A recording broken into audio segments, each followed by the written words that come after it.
What's up, guys? Ted from Immersion here, and I'm back with another D&D weekly update. Hey, get this time actually in a week. Don't have a lot of news for you this week. It's kind of a light week as we approach Xanathars, but with that being said, we have gotten identification on several new classes. Some I think we sort of knew, but every day it seems like the Xanathars updates are only happening during the week. So we'll be getting a bunch of those to go over, and a couple DM Guild news updates that are actually really cool about the Adventure League. So if any of that sounds at all interesting to you, stay tuned.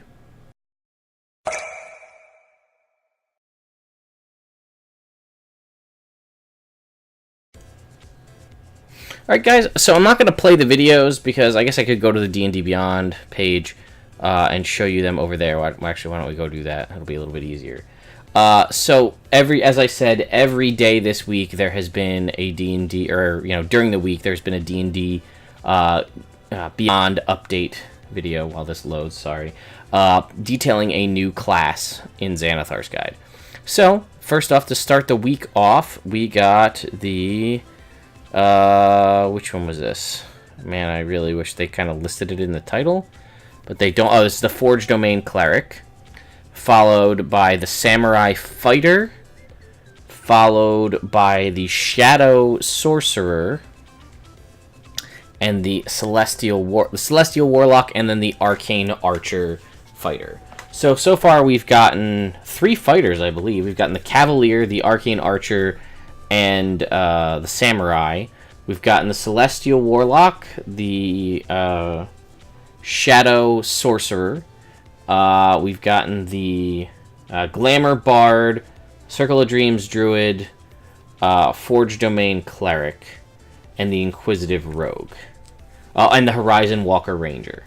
So, we know we only are going to get 1 wizard, I believe. So I'm thinking that might actually end up being the War Wizard. I want it to be Lore or Theurgy, but I think it's going to be War. I think we're probably going to get... We only got 3 new Barbarian subclasses. I think we're going to get all 3 of those that we saw. Storm Herald, Zealot, and whatever the Primeval Guardian or whatever it was. The Ancestral Guardian. I think we're probably done with fighters. We've gotten 3. Maybe we'll get a 4th one, but I don't really know what's left. They said in those videos they sort of combined the Cavalier and the Knight to make that character. I think the only other one was the Sharpshooter, maybe, but I'm guessing some of that stuff probably made its way into the Arcane Archer. I'm going to say we've gotten the Shadow Sorcerer. I'm going to say we're probably going to get the favored Soul Sorcerer. I'm going to go out on a limb and say we're going to get the Hexblade Warlock. It's one of Mike Merle's personal favorite classes. As far as the monks, that's still up in the air in my opinion. We'll probably get another Bard, another Rogue, and then maybe 2 Paladins. We don't really have much. Paladins haven't gotten a lot of love. Druids have gotten even less, so maybe we'll actually get all 3 of the Druid updates. But now I'm just speculating. You guys are here for news. So this was big. The DM's Guild, there's official DM's Guild folks out there. They've released these updates here, all of these. Beast of Jungle Rot, Cellar of Death, Encounters at Port Nianzaru, Heart of the Wild, Return of the Lizard King, Ruins of Mesro, Ruins of Asari, and Ruins of Matolo Discovery. These are all available on the DM's Guild. They are made by the DM's Guild Adept program, which are like people that have gone, I guess, above and beyond, or people that, maybe that's not even the case, because I feel like a lot of the best-selling D&D fan-created content isn't actually produced by any of these folks, which I have my issues on that aside. But this is about as official as you're gonna get for DM's Guild content that is not produced by the folks at Wizards, but is as close as you are going to get. There's a lot of key names I'm sure you've heard of: Tysis, Rudy Rutenberg, Satine Phoenix, James Intricasso. There's a lot of names I'm sure you recognize. But these are all, first of all, these are all Tomb of Annihilation modules, so you can use these to append or in some cases expand your Tomb of Annihilation game. So you could potentially even finish Tomb of Annihilation as the book is written and have more information. I wish I'd had these when I started my Tomb of Annihilation live stream, as some of these would be great precursors to the game. I've heard I haven't actually fully read the module, but I've heard the Cellar of Death, which is sort of a pre-adventure, is phenomenal. It's a good way to get your players heavily invested in the Death Curse, and that sounds cool. And I know there are some characters, NPCs, that really want to go to Mesro, and I think some of those are tied to post-game, like 11 to 16th level content, so you can continue your Tomb of Annihilation game past what's written in the book by following some of these.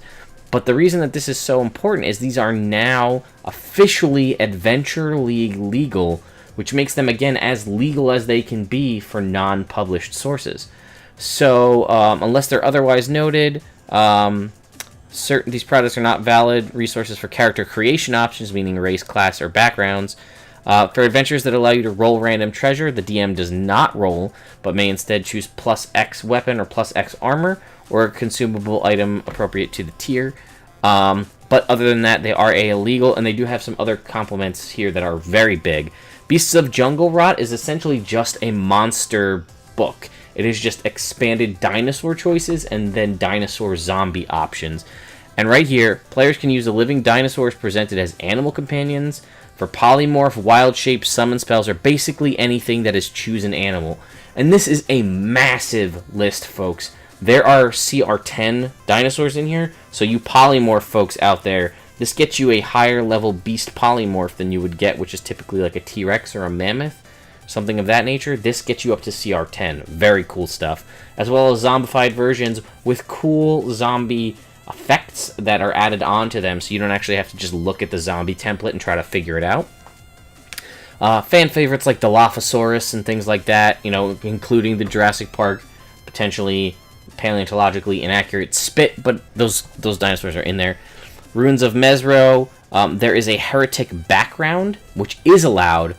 There is an entropy cleric domain, which is not allowed normally, but if you get in a situation where you can get the campaign documentation, what that means, non-Adventure Leagues folks, is you can't play things that aren't in a published source without a specific documentation, but you can get that.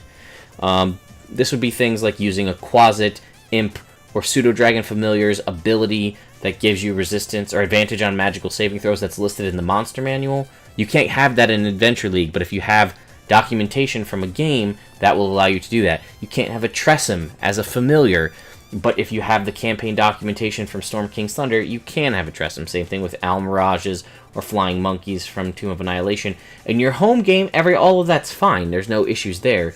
But in an Adventure League legal game, you have to have documentation. There are people that are allowed to play Mystics in the Adventure League because they have that documentation.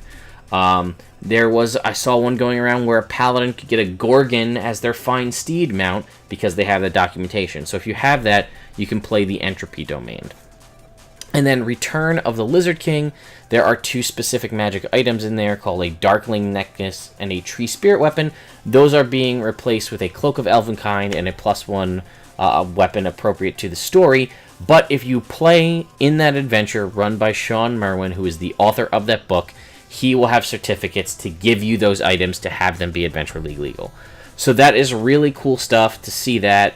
Again, there's nothing stopping you from running these as Adventure League in your home game, in your home store, at conventions and things of that nature, but it's cool to see them take this step, which has me hopeful. And again, we sort of saw some cool stuff. We saw a new, technically legal background and potentially a new, again, as close to legal as you're going to get that's not legal, this new domain and some new weapons. And then lastly, Lysa Chen, who is one of the DM's Guild Adepts, was on Dragontalk to talk about that. There's a lore you should know on Dwellers of the Forbidden City. Again, great stuff. If this, I believe, was the precursor, or at least the precursor to part of the feeling. Basically, Tomb of Annihilation, the book, is a cobbling of a couple of different older D&D modules, and Dwellers of the Forbidden City had a heavy influence on what was the final product of Tomb of Annihilation. So, always good stuff. Again, I highly recommend, if you have the time, check out these things, especially if they have one.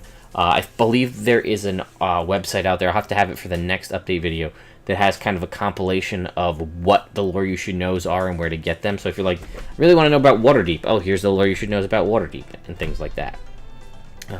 That's pretty much it, guys. I'm going to jump over to here. and tell you thank you again so much for coming out. We have a contest going on, one of the videos above me. It may not be here by the time I'm talking about it, but it will be there at the end.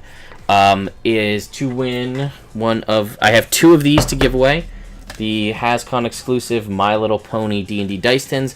I recognize that not all of you out there come to this channel are My Little Pony fans, or bronies, or even anything of that nature.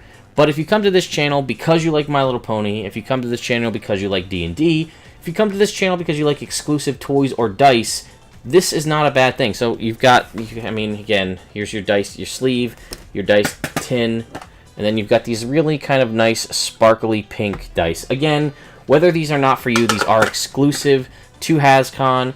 There was only limited quantities of these made. So if you're a collector, it's a collector's item. I have plenty of people. I've gotten a lot of flack for doing My Little Pony based things on a D&D based channel, but I do video games and stuff here too, guys, so it's fine. You know, it is what it is. Be who you are. You know, you like Pony, you don't, whatever. But I've had folks come out that are fans of dice, folks that are fans of just Pony that aren't a fan of D&D, or fans that are of all 3 or just D&D fans. So again, I'm giving away 2 of these. There will be a link in the description for that. The contest ends this coming Friday the 13th at 11:59 p.m. I have 2 copies to give away. I'm working on securing a 3rd. No promises on if that will happen, but if it does, there will be 3 winners chosen, and this is open to international folks, so anywhere in the world, I will mail these out to you guys. All you got to do is, you know, sign up for the thing, subscribe to us here on YouTube, and follow us on Twitch. If you're already doing all of that, then all you have to do is click little button to say you want to enter. You can get additional things by following me on Twitter and things of that nature, that kind of Gleam giveaway. And those will get you extra entries. You can also refer your friends for more, or you can just do the base. Really, you know, it's all up to the luck of the draw. You'll see who wins. So I just want to let you guys know that that's going on. Our Tomb of Annihilation live stream continues every Tuesday night. It builds characters every Wednesday. I'm sorry I've been missing so many weeks. I've just been beat, and I've missed a couple things. But this week we are returning, I 100% promise, doing Sephiroth from Final Fantasy. I'm probably going to go with the Final Fantasy VII version, just because I've never played Kingdom Hearts. I know, yell at me if you will. So I don't know about anything from that, and I have watched Final Fantasy Advent Children, but that movie kind of sucks, in my opinion. So I'm going to probably go with the Final Fantasy VII version.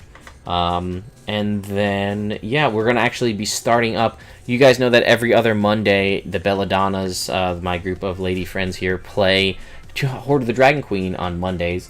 I was hoping to get it for this coming Monday, but it doesn't look like it's going to happen. But the 23rd, it looks like we're going to be starting another stream here on the channel on the off Mondays that the girls don't play, with 4 new folks, a mixture of 2 guys, 2 girls, playing...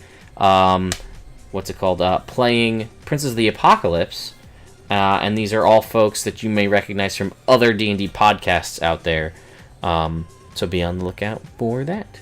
Anyway, guys, you can always click right over here to subscribe to the channel, and check out all of our other stuff, and again, stay tuned to all social media for any more other updates and giveaways. I have a stack of things right over here on the side to give away. I've got about 8 things there to give away, and I just don't know what to give them away for. So if you have any suggestions of what are reasons I should give things away, you guys let me know. Anyway, guys, hope you enjoyed it, and I'll see you next time.